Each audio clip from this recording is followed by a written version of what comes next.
Já reparou que a Bíblia fala que a gente não sabe orar?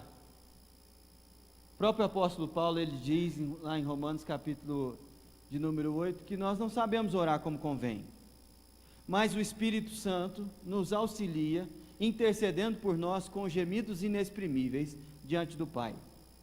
Mas tem uma outra forma também que o Espírito Santo nos auxilia a orar, porque a palavra é inspirada pelo Espírito. A palavra é inspirada pelo Espírito, e através das orações da palavra de Deus, a gente aprende a orar. Você, se teve o privilégio de nascer num lar cristão, aprendeu a orar, por exemplo, com seus pais, ao ouvirem eles orando. Mas é interessante que você deveria aprender também a orar com as orações das Escrituras. Os profetas, o próprio Senhor Jesus, os apóstolos, eles oraram e registraram essas orações. Isso está aqui para nos abençoar. E o texto que nós vamos ler hoje é uma oração. Paulo está se colocando de joelhos, pedindo coisas que você também deveria pedir, intercedendo por uma consciência que você também deveria alcançar, com uma expectativa que você também deveria ter. Pedido, consciência e expectativa. A gente vai falar sobre isso aqui. Efésios capítulo 3, a partir do verso 14, a palavra do Senhor diz o seguinte: por essa causa eu me ponho de joelhos diante do Pai, de quem toma o nome toda a família, tanto no céu como sobre a terra, para que, segundo a riqueza da sua glória, vos conceda que sejais fortalecidos com poder, mediante o seu Espírito no homem interior. E assim habite Cristo no vosso coração pela fé, estando vós arraigados e alicerçados em amor, a fim de poderdes compreender com todos os santos qual é a largura, o comprimento, a altura e a profundidade, e conhecer o amor de Cristo, que excede todo o entendimento, para que sejais tomados de toda a plenitude de Deus. Ora, aquele que é poderoso para fazer infinitamente mais do que tudo quanto pedimos ou pensamos, conforme o seu poder que opera em nós. A Ele seja a glória, na igreja e em Cristo Jesus, por todas as gerações, para todos sempre. Amém. Amém. Essa é a palavra do Senhor. Abraça alguém assim do seu lado. Feche os seus olhos junto com essa pessoa e ora junto comigo essa oração, em voz alta. Repete comigo: Senhor Jesus, abre os olhos espirituais do meu coração, dá-me poder no Espírito e me ajuda a compreender o teu amor por mim, para que eu possa experimentar muito mais do que eu penso daquilo que o Senhor pode me entregar. Em nome de Jesus. Amém. Vida em ordem. Esse é o tema do congresso nesse ano. E eu acho que faz muito sentido a gente conversar sobre isso, justamente porque onde a gente olha, parece que a desordem do pecado tomou conta da vida, e há um clamor no coração do discípulo de Jesus: Senhor, vem, põe em ordem essas coisas aqui. A grande questão é, com que poder você quer organizar a sua vida? Se a gente for bem sincero, até aqueles que no nosso meio aqui são mais disciplinados, fazem isso aqui, para ordenar sua alimentação de acordo com a dieta. Até aquelas pessoas aqui no nosso meio que são os fit, custam manter a disciplina de ir para uma academia ou fazer um exercício com regularidade. Se esse negócio é um desafio para você, quanto mais pôr a vida em ordem. Quantos aqui lutam para ter disciplina de buscar a Deus numa vida devocional regular? Não é uma coisa simples. Você só sabe o tanto que isso é difícil quando você coloca isso como propósito na sua vida e tenta realmente buscar o Senhor, orando e lendo a palavra dele diariamente. Não é uma coisa simples não, gente. É muito complicado. Se a gente tem dificuldade para pôr em ordem o nosso tempo, quanto mais coisas que não dependem da nossa ação direta. Eu falei aqui com relação ao corpo e à saúde, duas coisas são fundamentais com relação, por exemplo, à alimentação e exercício. Mas quem falou que você consegue colocar em ordem as mutações que acontecem no seu corpo? É justamente que é por conta disso que é tão difícil lutar contra o câncer. Quem falou que você dá conta de controlar a produção de enzimas no seu corpo para que a glicose seja trabalhada, absorvida? É por isso que diabetes é um negócio tão complicado. Ora, se a gente tem dificuldade de controlar o nosso próprio corpo, que pretensão é essa nossa de colocar a vida em ordem? Está entendendo do que eu estou falando? Essa ambição que nós temos ao tratar desse tema não é uma coisa automática. E não depende simplesmente da nossa força de vontade, mesmo que ela seja pequena. Ou até mesmo que você dê o seu melhor, qual é a sua capacidade de controlar aquilo que as pessoas influenciam sobre você, nas suas decisões, prioridades, ou até mesmo naquilo que acontece no seu dia a dia? Percebe que pôr a vida em ordem pode ser uma conversa muito ingênua, se a gente não lidar com esse tema, com a profundidade que a realidade da vida traz para nós. E se você quiser colocar a sua vida em ordem, essa oração de Paulo aqui você precisa fazer. Porque as coisas que Paulo pede a respeito da igreja de Éfeso, igreja que ele plantou e que ele estava nesse momento aqui distante, mas intercedendo por ela, era justamente para que as coisas ficassem em ordem naquela comunidade. E aquilo que Paulo pede aqui, você também deveria pedir. Já viu o tanto que a gente é medíocre nas nossas orações e pedidos ao Senhor? Geralmente a gente lida com a intercessão de maneira estrita a coisas que dizem respeito somente a nós.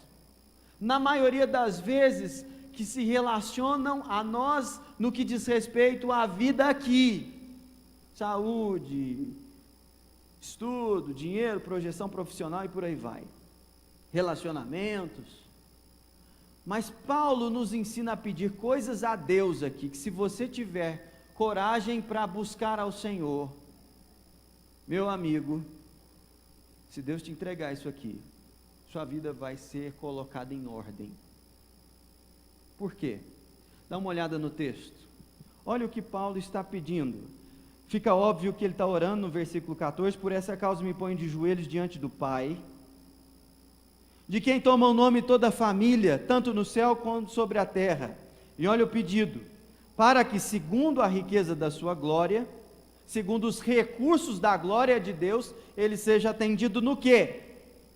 Para que Deus conceda que eles sejam fortalecidos com poder. Poder. Você precisa do poder de Deus atuando na sua vida.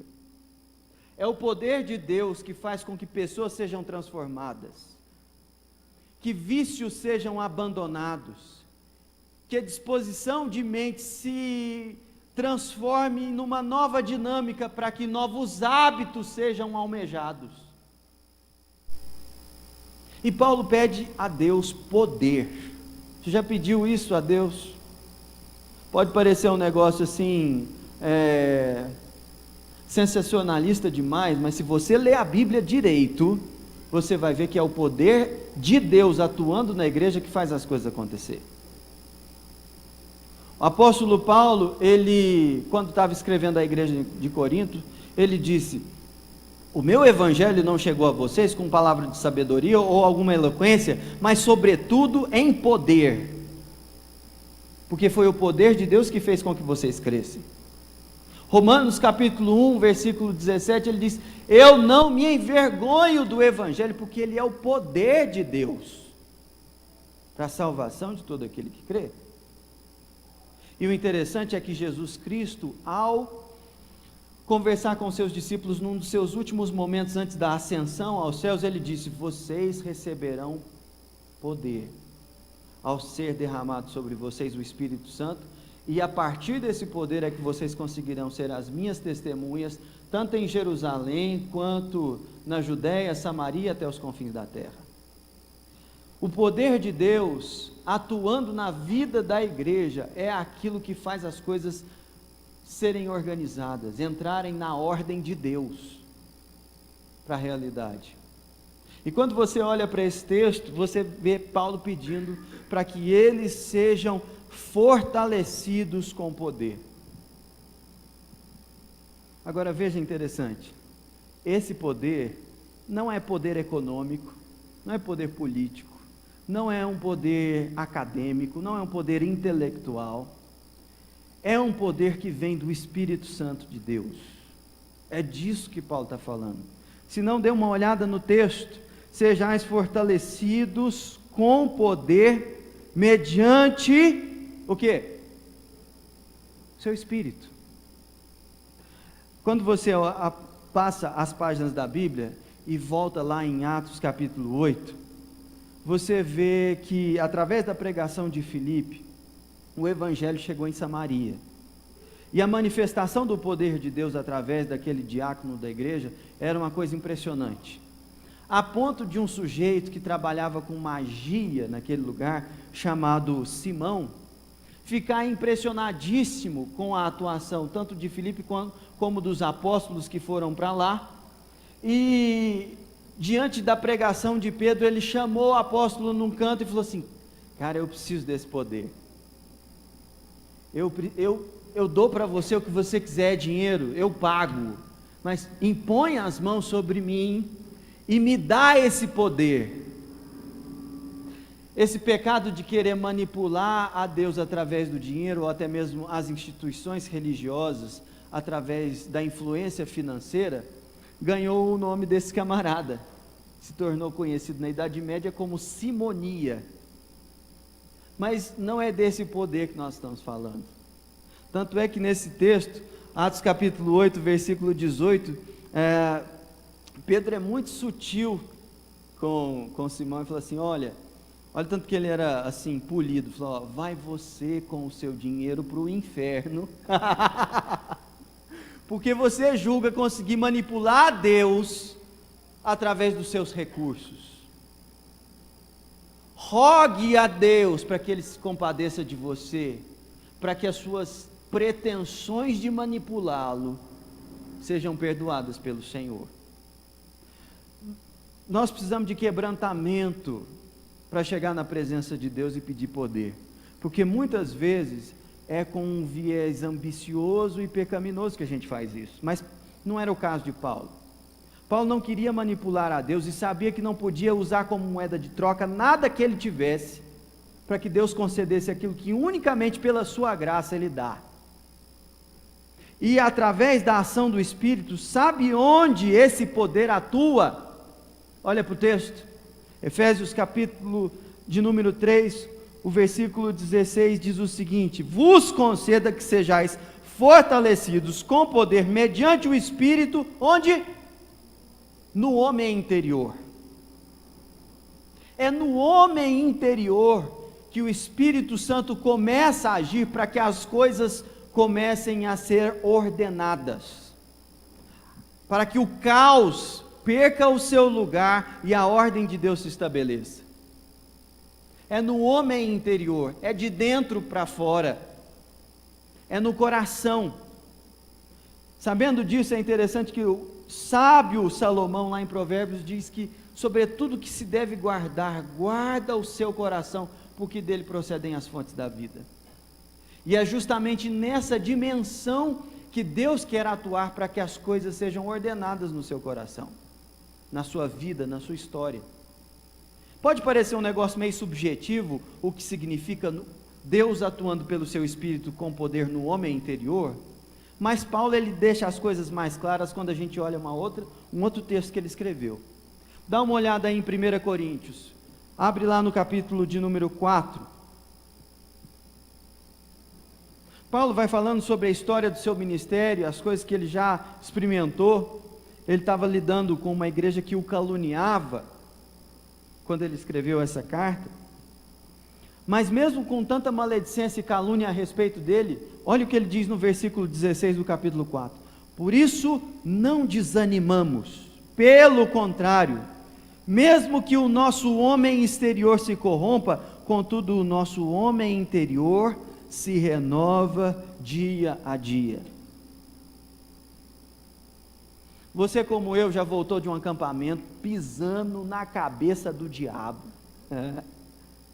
andando nas nuvens, e já viu todo esse florescimento da alma com 2 ou 3 semanas se dissipar,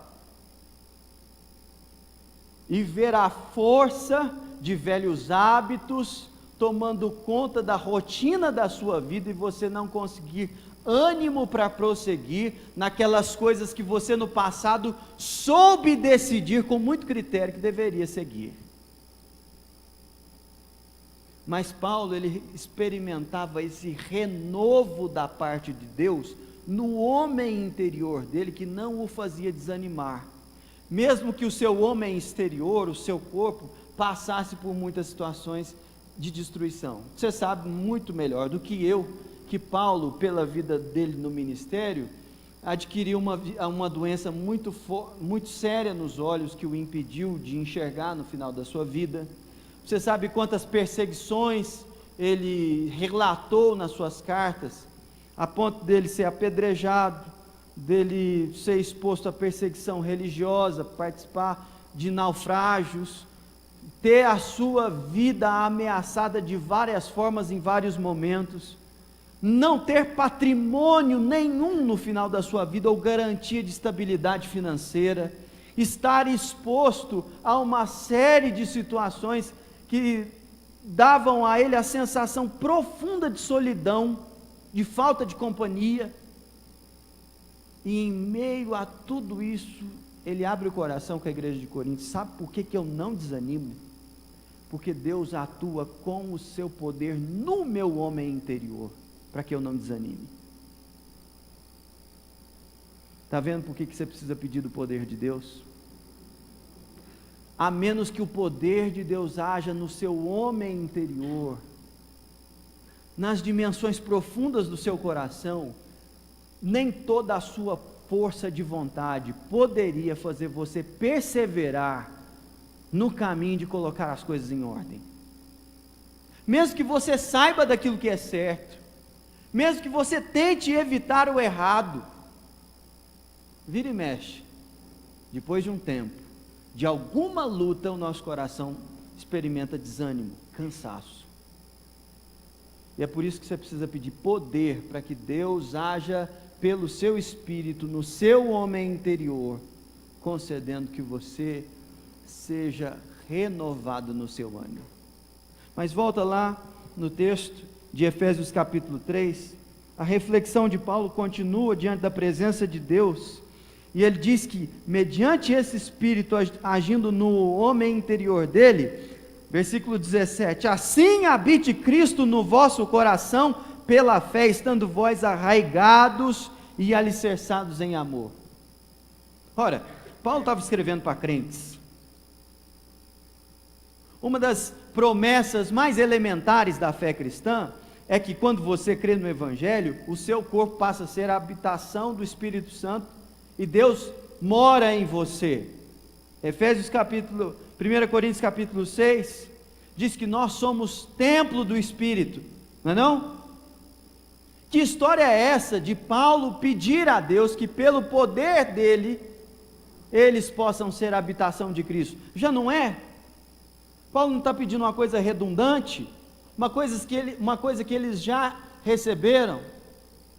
Isso deveria fazer você pensar melhor em que dimensão Cristo habita em você. Sabe por quê? Existe essa realidade da conversão nos tornar templos do Espírito, isso é verdade, isso é fato. Mas é verdade também que nós olhamos várias advertências nas Escrituras, para que a gente não entristeça o Espírito, para que a gente ande no Espírito, para que a gente experimente os resultados da ação dele na nossa vida. E para ilustrar isso que Paulo está dizendo aqui, eu queria chamar a sua imaginação ao exercício. Pensa num jovem casal, depois de pouco tempo de casado, consegue, juntando todas as suas economias, vendendo tudo que tinha, comprar uma casa detonada. Nada funciona. A luz não acende, tem um vazamento aqui, o piso está horrível, não tem nada que funciona direito, mas eles estão diante dessa conquista e estão orgulhosos pra caramba. É uma vitória. Tem gente que passa a vida toda sem conseguir dar espaço. Afinal de contas, moradia no nosso país não é uma coisa simples. E aí, esse casal, quando convida as pessoas para visitarem eles, mostra todo cheio de alegria, aquela frente toda detonada, aquela porta que não abre direito. Essa é a nossa casa, a gente mora aqui. Mas o tempo vai passando, e com a habitação deles ali dentro, as coisas começam a mudar. O cuidado com o jardim, a dinâmica de como a casa funciona na manutenção de pequenas coisas, vai transformando aquele ambiente na cara deles. Vai ficando bonito, vai ficando arrumado, a ordem vai chegando ali. Por quê? Porque quem mora ali governa o lugar. É assim também com a vida cristã. Quando nós chegamos para Cristo e o Espírito Santo nos convence do nosso pecado, da justiça de Deus, do juízo que nos aguarda e do amor de Cristo Jesus, do seu sacrifício, nós passamos a ser a habitação de Deus. E eu garanto para você que Jesus olha do céu para nós e fala assim: cara, é meu, olha lá, ó, me orgulho dessa aqui. E algum anjo que olhe meio desavisado fala assim: será que ele está entendendo de quem que ele está falando? Não, ele é Deus, né? Sabe de tudo, mas olha os hábitos dessa pessoa, olha o jeito que ela fala, olha a maneira como ele se veste, olha as prioridades que ele tem com o seu dinheiro. Aí Jesus fala: calma, calma que as coisas vão começar a ser transformadas. E é assim que as coisas vão. Depois de um tempo, se Cristo está habitando no seu coração de verdade, o bom perfume de Cristo começa a aparecer. O seu temperamento começa a ser moldado ao caráter do Senhor. E é por isso que Paulo pede para que o poder de Deus atue pelo Espírito Santo no homem interior, para que Cristo habite naqueles homens. Você também deveria pedir por isso. Mas Paulo, ele pede isso e pede algo mais. E aqui, veja o versículo 18. Olha o propósito pelo qual Paulo pede isso: a fim de poderdes compreender com todos os santos qual é a largura, o comprimento, a altura e a profundidade, e conhecer o amor de Cristo. De novo, Paulo está escrevendo para crentes, e está falando: a minha intercessão é para que o poder de Deus haja pelo Espírito Santo no homem interior de vocês, para que Cristo habite em vocês, e vocês conheçam o amor de Cristo. Gente, ele está falando para crentes, mas ele está falando que a oração dele para os crentes é para que os crentes conhecessem o amor de Cristo. Mas não é simplesmente conhecer o amor de Cristo, é conhecer as dimensões profundas do amor de Cristo. Porque ele diz o seguinte: para que vocês compreendam a largura, o comprimento, a altura e a profundidade do amor de Jesus. Quantos de vocês aqui trabalham ou estudam na área da construção, da arquitetura, do design? Só levanta a mão assim para eu entender. Joia. Para vocês talvez seja algo mais concreto quando Paulo fala disso aqui, entender essas dimensões. E faz um exercício aí nas suas faculdades de olhar para esse lugar. Olha para o teto, para as paredes, olha para o fundo. Olha, gente, vira o pescoço, vocês estão me ouvindo? Tenta imaginar a área desse lugar aqui, a altura. Você consegue ter um palpite sobre isso aqui? Quanto de largura nós temos aqui, mais ou menos? 10, 11 metros. De profundidade? 50, 60. Aqui na frente o pé direito deve ter mais ou menos uns 4, 5. E lá atrás, 3,5, 4. Agora faz um outro exercício. Quer ver? Seu nome. Está mexendo no cabelo. Daisy. Inês. É isso que eu falei, você que entendeu errado. Inês, qual é o tamanho? Seus pais frequentam essa igreja? De Portugal? Ok. Qual é a dimensão do tamanho do amor dos seus pais por você? Mais complicado, né? Explicar isso demanda mais tempo, mas falta palavra para isso. Quais são as dimensões do amor dos seus pais por você? Do seu melhor amigo? Percebe que o que Paulo está pedindo é uma compreensão dimensional de uma realidade que é difícil de descrever. Ontem, no pequeno grupo que eu participo, um camarada foi dar um testemunho. Eu achei interessante o que ele falou. Ele ficou doente os últimos 15 dias, dos quais 10 ele passou internado sem um diagnóstico.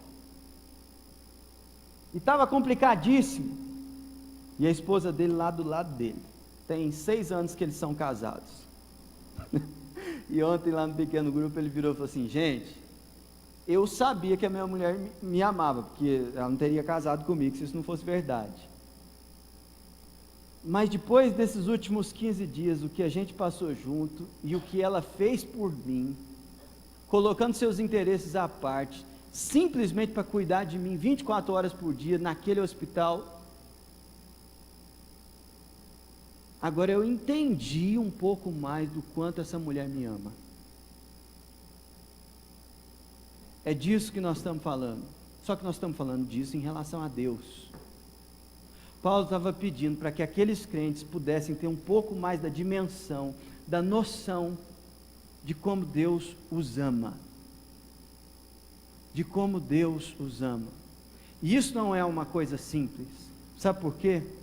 Olha só o versículo 19. E conhecer o amor de Cristo que excede todo entendimento. Paulo estava pedindo uma coisa muito complicada. Paulo estava pedindo a compreensão de algo incompreensível. O entendimento de algo que as nossas faculdades não conseguem simplesmente por si mesmas elaborar. E aqui eu quero te dar um exemplo para ilustrar isso. Eu acho que as meninas aqui que estão de sandália vão entender um pouco mais desse negócio. Imagina que do lado aí da sua sandália, no seu pé, olha para o seu pé. Tem alguém de sandália aí no seu banco? Dá uma olhada aí para o pé dela. Imagina que uma miserável de uma formiguinha, aqui dentro desse templo, vai lá, e um bichinho daquele tamanho, pensa numa formiga lava-pé, pequenininha,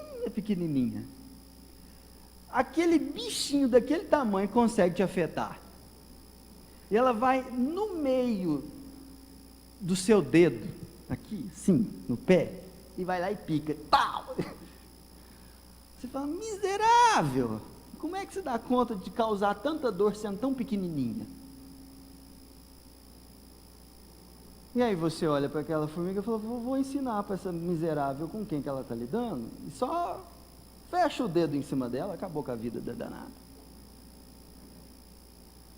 Fácil, simples assim. Deixa eu te explicar um negócio. Quando a gente olha para as Escrituras, a distância ontológica de ser entre uma formiga e você, o seu ser e o ser da formiga, essa distância é muito menor do que a distância que existe entre você e o ser de Deus. Mas as Escrituras nos ensinam que os nossos pecados afetaram a glória de Deus e o seu ser, ofenderam Ele.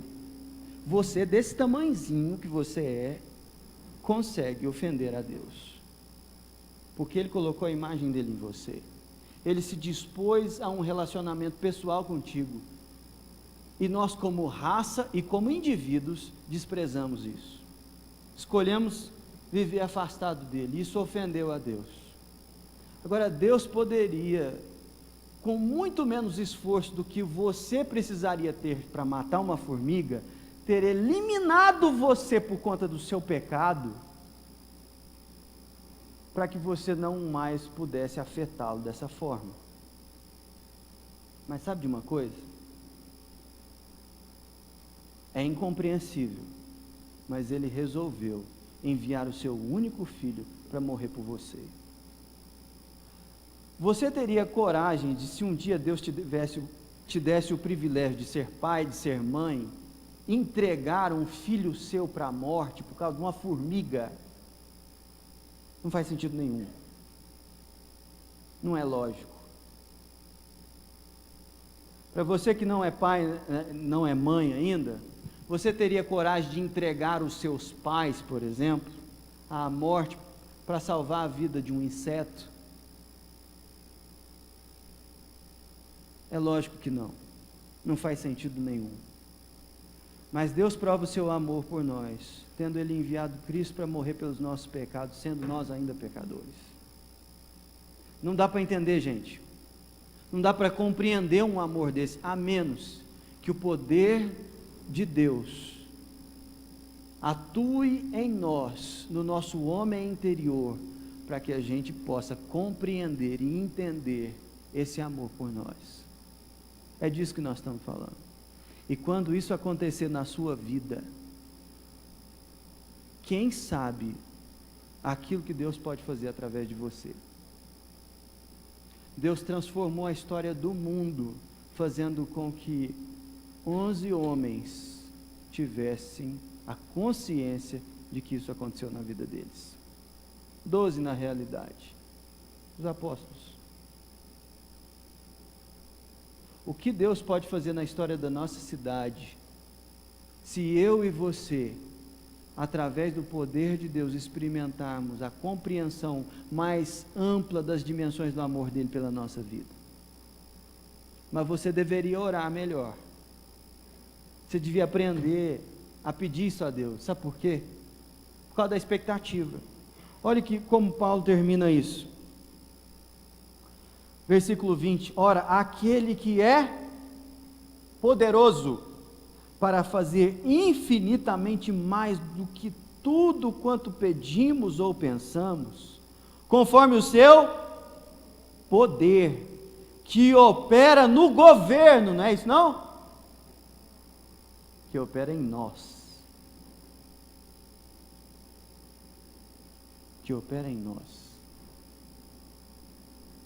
Às vezes você tem muita expectativa com algumas coisas que são tão frágeis, que por tão pouco se desvaem,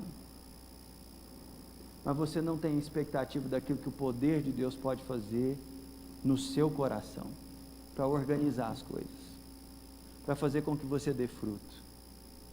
E quando isso acontecer, sabe o que será? A Ele seja a glória na igreja e em Cristo Jesus por todas as gerações, para todos sempre. Gente, nós não pedimos para que Deus coloque as coisas em ordem por nossa causa, por causa da igreja, da denominação. Nós pedimos as coisas a Deus para que Ele organize a nossa vida, porque isso glorifica a Ele. E esse é o ponto.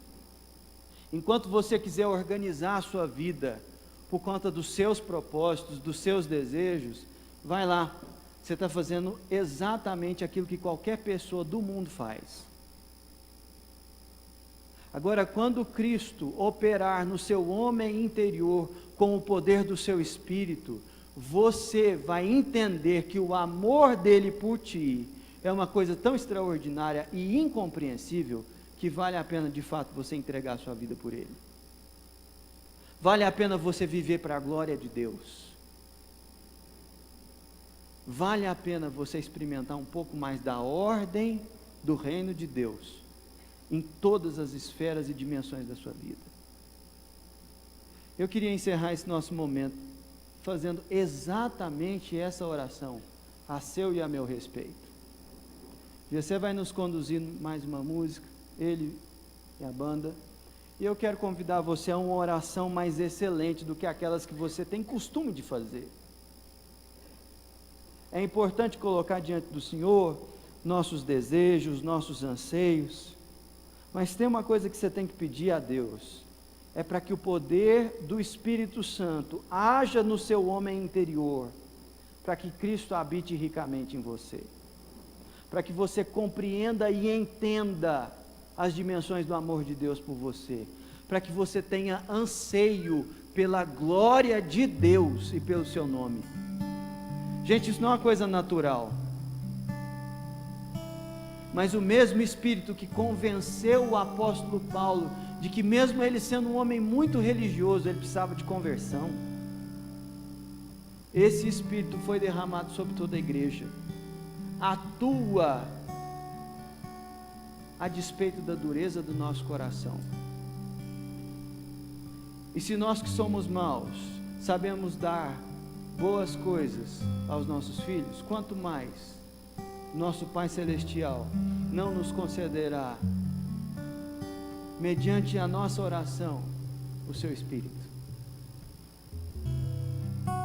O que você está esperando para pedir ao Senhor o poder de Deus atuando no interior do seu coração? Só Ele pode pôr ordem nesse negócio aí. Tesouro em vaso de barro, para mostrar que o poder vem de Deus e não de nós. Sofremos de todos os lados, mas nunca desanimados. Nada vai nos destruir. Trazemos sempre em nosso corpo morrer da cruz, para que a vida seja revelada em Jesus. Cremos que quem ressuscitou nosso Senhor Jesus ressuscitará também a nós com Cristo para a luz. É para o bem, para o nosso bem. Agradeça a graça multiplicada no meio de nós. Dai glória a Deus. É para o bem, coopera para o bem. Mesmo que atribulados por fora, nosso interior se renovará dia após dia.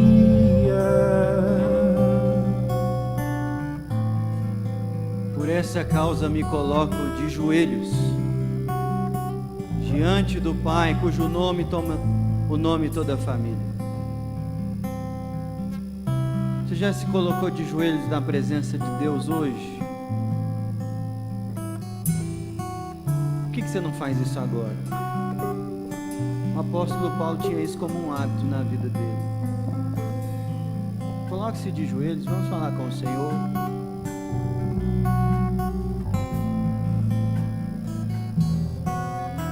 Deus, nós te agradecemos por esse congresso, por aquilo que o Senhor há de fazer no nosso meio ainda. tem uma coisa, ó Deus, que nós clamamos para que o Senhor faça. É para que mediante o Teu Espírito o Senhor atue no nosso homem interior com poder, para que Cristo habite ricamente em nós, para que nós venhamos a entender e compreender o incompreensível amor do Senhor a nosso respeito. Deus, tanta gente aqui com complexo de inferioridade, carregando culpas do passado, acusações do inferno, coisas, ó Deus, que já foram quebradas na cruz do Calvário por causa do Teu amor por nós. Gente tentando viver a vida dos outros, se comparando a ímpios, ansiando, ó Deus, experimentar coisas que deveriam causar asco ao nosso coração. E nós te pedimos, Pai, no nome de Jesus, age com poder para pôr ordem na Tua casa, que é o nosso corpo, que é o nosso coração, que é a nossa mente. Deus, faz uma coisa nova na nossa vida e abençoa essa igreja com uma juventude ainda mais ousada em proclamar o Teu amor para a Tua glória. Deus, como nós precisamos que o Senhor faça isso. Não há poder em nós, não há disciplina pessoal, não há nada que nós possamos produzir, ó Deus, debaixo do céu, que de fato coloquem as coisas na ordem do Teu reino. Mas nós sabemos, ó Deus, que mediante a Tua palavra de ordem, tudo se faz novo, o caos se dissipa, o desânimo não encontra ocasião, porque o Senhor é Deus, e pela Tua palavra o Senhor pode fazer novas todas as coisas. Deus, por essa causa nós nos colocamos de joelhos e pedimos que a glória seja do Senhor em Cristo e na igreja pelos séculos dos séculos. Que o Senhor faça muito, muito, muito mais do que aquilo que nós podemos pedir ou até mesmo pensar a Teu respeito. Surpreende o nosso coração, Pai. Nós te pedimos no nome de Jesus e para a Tua glória. Amém. Amém.